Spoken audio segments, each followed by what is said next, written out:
Good morning, Malta and Gozo, and welcome to another edition of Lovin Daily. I am your host, Jonathan Chilia, joined by my co-host, Ben, and here are your headlines for today. Melvin THEUMA believed to be target of YORGEN FENECH'S cyanide plot. Son of Malta's 13th COVID-19 victim says his father was discharged despite symptoms. St. Julian's farmer catches man molesting his sheep. Video of corkscrew-carrying man being arrested in BUİBBA goes viral.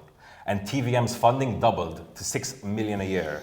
Ben, how's it going this lovely morning? It's great. It looks like it might rain, right? We're looking right out of the Lovin Malta office's windows right here in Nashar, and it does look like it's about to rain, guys. Let us know in the comments below if you've got rain in your localities. We've got a very, very special guest on the show today. We've got ALS activist Bjorn Formosa. He'll be joining us at the end of the show. But before that, let's jump into the first of today's headlines. So if you were following Lovin Malta's live blog yesterday, obviously we had another explosive day in the court, ongoing court case into the murder of Maltese journalist Daphne Caruana Galizia.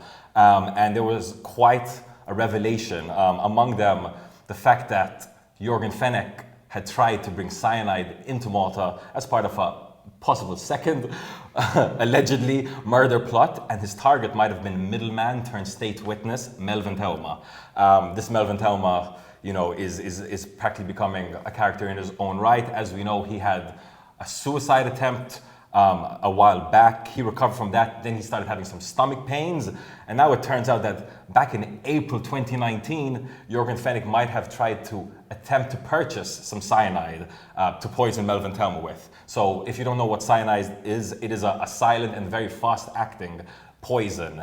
It can cause fatal seizures. It can also cause heart attacks. Lovin Malta is informed that this subject is currently subject to investigation, so we'll have to see where this develops. But what's important to note is that FENECH'S lawyers did deny the claim in court, but I have a feeling this is not going to be the last that we've heard of this allegation. Of course. Only recently, YORGEN FENECH'S lawyers had their bail request denied. So YORGEN FENECH won't be out on bail anytime soon. It doesn't get any crazier than that. Not at all. And it's important to note that THEUMA is still in hospital as it is. So we'll have to see how his condition continues. Moving on to the next story. Yeah, so son of Malta's 13th COVID-19 victim says his father was discharged despite symptoms. So quite a weird story right here, and worrying if true. So the Malta's latest COVID-19 victim, the 13th COVID-19 victim, who was an 89-year-old man, his son has gone out saying that he was discharged despite having COVID-19 symptoms. Now, the victim also had a number of underlying health issues. On the 23rd of August, he even had a stroke. However, despite that, he had tested negative twice for COVID-19. However, upon being discharged from hospital, he was still exhibiting clear symptoms of COVID-19. His son said that when he was home, he was still coughing. He was having a very productive cough, even when he was doing something as simple as drinking water.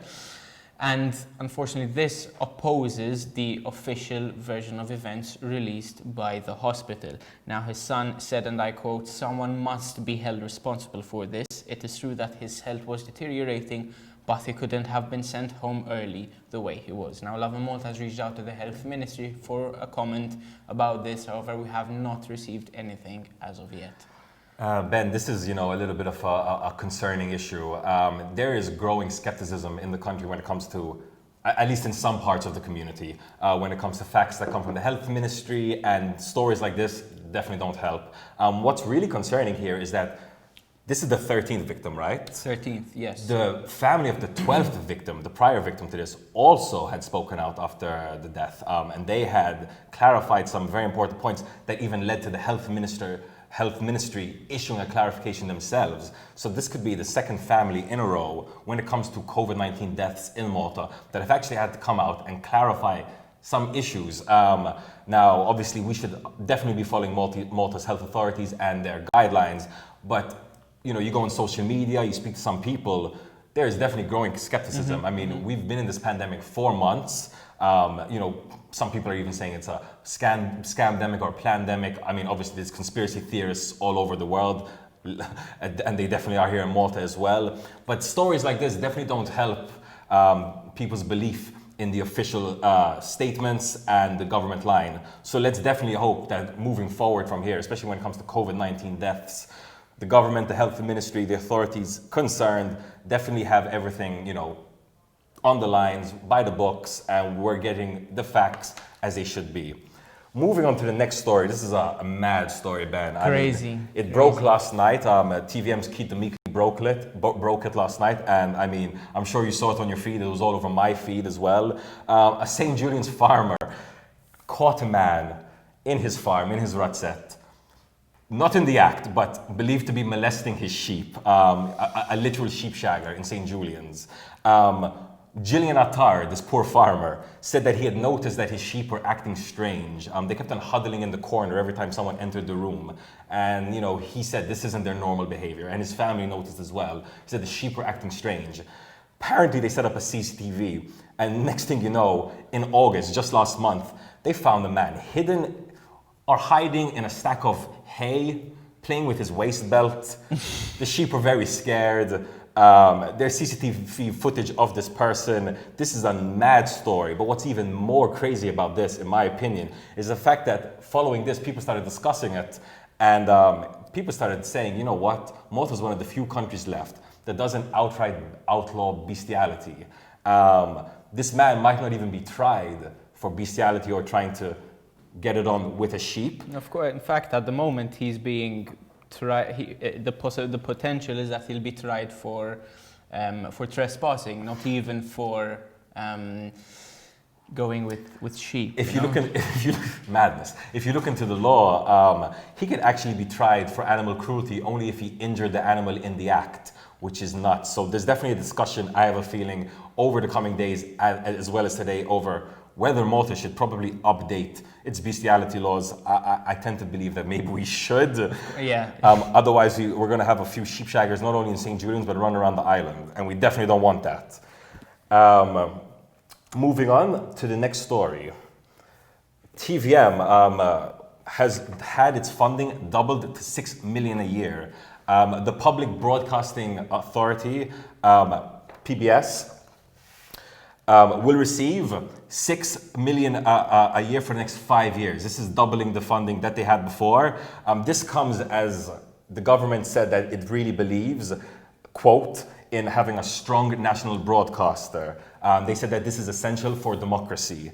Now, when asked about, obviously, if you've been following Lovin Malta and Khashoggi, we've been quite focused on the fact that Malta has state party-owned media, namely Net and One. These are partisan channels talking in a partisan line based on their party's politics. This isn't very common in the rest of the world or Europe. We've brought this up, questioning it greatly. We asked Carmelo Abela, minister in the OPM, about this, and he said that, listen, the Maltese government definitely believes in media pluralism, but that he is open to having a discussion on this matter. So we'll have to see where this develops. Yes. It's definitely an ongoing discussion, but either way, as the discussion's ongoing, PBS itself, the public broadcaster, has had its budget doubled for the next 5 years. Now, before we go to our special guest interview today, we've got him waiting right here. We're going to cut to a quick video.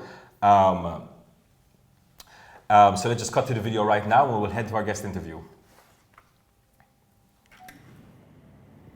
Nsemmilkom il-lejla. Il-tajjeb hija ġurnata ferm diffiċli għalija l-lum. Dak kollu li naħdmu għalih f'dal-aħħar xhur f'dal-aħħar snin qed jitfaxxa pratikament. Ftit tal-momentu ilu għadna kemm nirċievu aħbar li minkejja li li ħabbarna d-data tal-ġbir ta' fondi sitt xhur ilu illum il-Malta Community Fund iddeċidiet li tagħmel l-istrina ġad ġemma qabel il-programm li konna ħanamlu aħna. Ovvjament aħna nemmnu li kulħadd għandu dritt li jiġbor, però l-ħaġa ġiet tkun magħmula b'mod u ġust għal kulħadd. Ovvjament huwa possibbli għalina li niġbru xi tip ta' flus ġad ftit jiem qabel ma ssir it-tieni verżjoni tal-istrina mill-Community Fund. Għalhekk hawnhekk illum probabbli ser ikollna nħassru ġbir ta' fondi minħabba l-impossibilità ta' din is-sitwazzjoni. Aħna dejjem rispettajna qdiet oħra u nemmnu li kulħadd għandu jagħmel ġbir ta' fondi tiegħu, però ta' kollu għandu jsir miżuri li huma ġusti u b'distanza ta' ħin li jkun opportuna kulħadd. Ma jistax ikun li għaqda tal-karità tal-istat tidħol hekk mingħajr preavviż ta' xejn u pratikament tneħħi kull possibilità ta' ġbir li l-għaqda magħmula miċ-ċittadini bħalma hija. ALS Malta. Jiddispjaċini ħafna ta' kollu li ġara għaliex il-proġett ta' darġun ġdida dan l-ostaklu ikollu jintemmaw. Grazzi ħafna. Okay, so we're here live in the Lovin offices, Lovin Malta offices with ALS activist Bjorn Formosa. Thank you so much for joining us today. Thank you, guys. How you doing, man? Tajjeb, l-lum nħossni aħjar wara 3 tim daqxej diffiċli mhux ħażin. Però issa aħjar u nħarsu l-qudiem għal dak li hemm mistennina. Exactly. So obviously I wanted to bring you in because we've got the marathon coming up this month, right? Yes, 27 September. The date is confirmed. 27 Settembru fuq l-istazzjonijiet kollha nkunu qed niġbru flus għal Darbjorn il-ġdida. That's exactly it. So obviously this month we're going to have a big marathon raising money for Darbjorn 2, bigger and better. Obviously last week there was a bit of a back and forth and people weren't really sure if the marathon was still going to happen and whatnot. So it's still on, it's definitely happening. L-ewwel reazzjoni ovvjament kienet daqsxejn diffiċli u kulħadd ikollu ċertu momenti wara tkun ilek. Tipprepara da żmien kollu u fehmni aħna jiena u l-mara urdu nippruvaw laħuq daqsxejn ma kollox allura ovvjament wara dik il-preparamenti kollha ħadniha daqsxejn ta' xogħol. Però mbagħad ovvjament wara terġa' tiġi ftiegħek u terġa' tikkonċentra fuq l-objettiv prinċipali li kellna. Dik niftħu Darbjorn ġdida għall-poplu Malti u għawċi kollu finalment. That's exactly it. So you were telling me a little bit about the waiting list that you have, right? Yeah, fimni, dik hija u ġuħ tara kbira għax il-waiting list. Tara tal-fuq minn 70 persuna u dawk huma biss. In-nies li ġew jikkuntattjawni ġifier probabbli hemm numru ferm ikbar u l-postijiet huma limitati. Darbjorn l-ewwel waħda kull manna 13 sodda u malli jinfetaħ spazju għal sfortunatament ikun ħallina xi ħadd qed ikollna domandi impossibbli qed tkun problema kbira lija biex nissodisfa lin-nies u anke biex tibgħat in-nies lura u tgħidilhom li ma tistax tilqagħhom. Allura din il-ħaġa ġiet neċessità, dan mhux xi proġett li qed nagħmlu bħala hobby, dan huwa neċessità fil-pajjiż il-proġett sar. U rridu lestu kemm jista' jkun malajr għaliex kif dejjem għad jiena qed imdendel fuq spaga li ma nafx meta ħadd inqata'u. So iktar mal-istuwa malajr din jatellija kontra l-ħin, kontra l-ebda persuna oħra, kontra il-ħin li nagħmluha fi żmien neċessarju insomma. So for people who might not know, what conditions are treated or taken care of in Darbjorn? Fimmi aħna bdejna bil-fondazzjoni ALS Malta biex nittikkeljaw nies li għandhom il-kondizzjoni tal-ALS bħalma kellu l-professur Stephen Hawking u però mbagħad bdejna naraw ħafna mard neuroloġiku li huwa simili u ma stajna nirrifjutaw l-għajnuna lil ħadd. U lassajna nagħmluha ftaħna l-spektrum mal-MS, Huntington's u kull tip ta' mard neuroloġiku illum għan eluf ta' pazjenti Maltin li qegħdin dak l-spektrum. U permezz lill-fondazzjoni ħlaqna awareness fuq mard neuroloġiku li forsi qabel ma kien hemm daqshekk attenzjoni fuq. Nistgħu ngħidu li ħaġa kienet suċċess għaliex kważi domanda iktar milli xtaqna, mhux għax nagħmluha bħala eżerċizzju biex ikollna iktar domanda, però problematika hija kwajt kbira u hemm bżonn ta' ħafna riżorsi u enerġija biex dan ikun jista' jiġi provdut. Però bil-mod il-mod dejjem irnexxielna u jekk Alla jrid dal-proġett ġdid ikun nistgħu ngħinu ħafna iktar nies. So Darbjorn 2, what's the status right now? Where are we at? Bħalissa waqajna kollox għandna ħofra kbira, però issa bil-mod il-mod mid-daċċar propjament bdejna il-construction phase qed nagħmlu il-pedamenti u jekk Alla jrid s-sena d-dieħla id-dar tkun imbniet u mbagħad ikun fadal li ninfinixxjaw li ġuħ tara soħra, però kull sena li sar dak ġbir ta' fondi Dejjem kien hemm qisu fażi li ġiet deliverjata l-ewwel ġbarna l-flus biex tinxtara u mbagħad biex titwaqqa u tiġi eskavata l-proprjetà li kien hemm u bil-ġbir li għadda sena nibdew il-proċess ta' kostruzzjoni issa. Bda l-ġbir jekk alla jrid nimxu pass il-qudiem biex id-dar tkun tista' tinfetaħ. Il-target tagħna huwa 2022 għax daw in-nies li semmejna l-ewwel qegħdin disperati hemm barra li għandhom bżonn il-post. Għalhekk għandna bżonn niftħuha malajr għall-ebda raġuni oħra għaliex hemm nies li qed ibagħtu barra ma sawx inħalluhom mingħajr għajnuna. So these desperate people that you're talking about, when they reach out to you, what are they telling you? What are they facing? Fimni, hija sitwazzjoni jibsa għaliex bda jkollok dal-kundizzjonijiet inti prattikament tiġi paraplegic, tetraplegic, tiġi paralizzat totalment u għandek bżonn assistenza kontinua 24 sija kuljum. Issa naraw każijiet li nies li għandhom l-ALS jew MS jispiċċaw d-dar. Waħedhom ir-raġel imur ix-xogħol u daw jibqgħu d-dar. Ġurnata waħedhom nar ma jistgħu jiċċaqalqu literalment. Jistennew xi ħadd jiġi lura d-dar biex jitihom lajnuna laqas kelb ma sirna nħallu d-dar waħdu ħseb wara kemm. Persuna b'dil kundizzjonijiet mediċi gravi. Ġifieri hemm bżonn ħafna ta' għajnuna għal dak tip ta' nies għax il-kwalità ta' ħajja li ċertu nies għandhom hija verament waħda drammatika. Desperate mhux biex ngħid il-ħadd disperat ovvjament, però sitwazzjoni hija verament waħda inkwetanti u b'daw il-postijiet, però ċirnexxielna nittikkeljaw dik il-problema. Ovvjament jekk tinfetaħ id-dar iktar kemm jista' jkun. Malajr nkunu għamilna pazz ieħor l-qoddim. U mbagħad naraw ovvjament x'isir wara jekk nibda darbjorn 3, 4, 5, 6.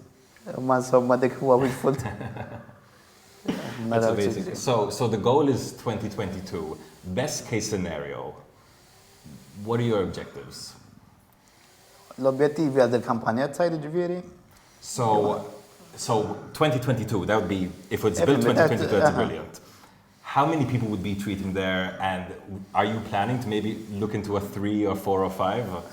L-ewwel tinċaqsi l-mara probabbilment qabel ma nagħmel dak il-pass, però parti li ħanraw ifhim b'din id-dar nkunu nistgħu nindirizzaw il-problematika b'mod tajjeb ħafna. U mbagħad naraw x'ikunu n-neċessitajiet dak iż-żmien u naraw x'isir. Xi ħaġa fimni probabbli. Jekk nkun għadni hawnhekk magħkom xi ħaġa nivvintaw msoq bi kwieti u naraw x'ikun hemm bżonn dak iż-żmien jekk għalejn nibqgħu għaddejjin. And closing off the interview, obviously last week in the back and forth, there was lots of people publicly supporting you, sending really, really positive messages. How did you feel when you saw these messages? Fimni kienet situazzjoni partikolari fermu, għaliex kif għadlek l-ewwel mhux faċli. Però s-support li ċevejna kien wieħed globali anka ċevejna support miż-żewġ naħat tal-Kamra tal-Parlamentari, kemm PN Labour, kienet xi ħaġa globali li kulħadd jisu fehem is-sitwazzjoni kulħadd ingħaqad u kulħadd prova jgħin ukoll irċevejna bosta support anke ta' medjazzjoni minn membri taż-żewġ partiti u nistgħu ngħidu li minkejja d-data tal-maratona l-oħra baqgħet hemmhekk fejn kienet però permezz tal-medjazzjoni tal-Ministru Carmelo Bela irnexxielna almenu minn ġibu ftit iktar sigħat fuq biex inxandru fuq l-Istazzjon Nazzjonali TVM. Jiġifieri ħajkollna daqsxejn kompensazzjoni għas-sitwazzjoni li ġrat. Ifhimni jien ma kelli intenzjoni li nikkrea l-ebda polemika, biżżejjed irid naħseb. Kuljum kif ħanieħu nnifs, kif ħan ngħaddi l-ġurnata u kif nagħmel l-affarijiet l-oħra. Ġifieri l-aħħar intenzjoni li għandi huwa nikkrea polemiki jew dibattiti jew. Però fimni f'ċertu punti u kultant wara li tipprova kollox trid titkellem jisejħu kollu tisprimi l-opinjoni tiegħek. Ma kelli l-ebda intenzjoni li nweġġel il-ħadd u nispera li ma weġġejt il-ħadd. U niskuża ruħi jekk għamil dan il-ħaġa, però qatt ma kienet intenzjoni tiegħi. Jien ġast għandi objettiv qed nipprova nwasslu u kemm jista' jkun biex kemm jista' jkun ngħinu iktar nies. Dik biss hija l-intenzjoni tiegħi. No, I mean, we saw the comments online, they were super positive. Obviously, from everyone at Lovin Malta, we're totally in support of your inspiring initiative. So 27th, right? 27th September? 27 September, 12 p.m. till midnight, u live fuq l-istazzjonijiet ta' televizjoni kollha. Aħna mistanifu għaddejn għażdan bħalissa u nibqgħu sejrin. Hekk sa 27 ta' Settembru biex nilħu l-objettiv li għandna. So guys, that's it, you know, they're really working hard on it. 27 September, Bjorn 2, they're going to be working to raise some funds to help some really, really good Maltese people. So definitely tune in, definitely donate if you can. Once again, thank you so much for joining us in the office, Bjorn. From myself and Ben, have a day full of love.